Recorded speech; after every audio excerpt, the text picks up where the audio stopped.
chegando ao título do Gauchão 2006. Melhor aproveitamento de times fora de casa no Gauchão. A torcida do Grêmio que comparece aqui no estádio Beira-Rio vive a maior expectativa fazendo a festa. Você acompanha o show de imagens da RBS TV. Campeão! É campeão! Bastante agitado na beira do gramado. É campeão! Do título do Grêmio na temporada 2006. O jogador tcheco vai deixando o tempo passar. Vamos fechar 48. É campeão! É campeão! Vai o tcheco para a cobrança de uma falta. Se terminar, o Grêmio é campeão. Leandro Voaden já conseguiu. 48! O Grêmio é campeão. Feito! É o Grêmio! Grêmio! Grêmio! Grêmio! Grêmio!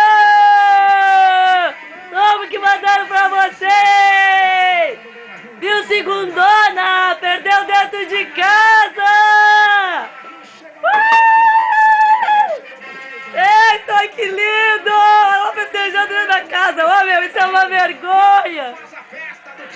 Tava na hora, faz tempo que eu não assistia isso. É o maior orgulho pra mim isso. Mas o certo é que nós estaremos com o Grêmio onde o Grêmio estiver.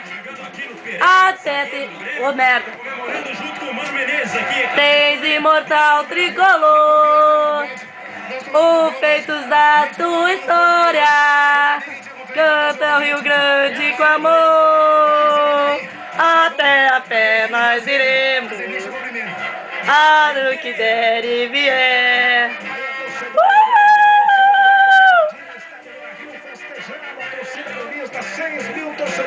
Ai, que lindo! Lindo, lindo! Faz tempo que eu não via isso.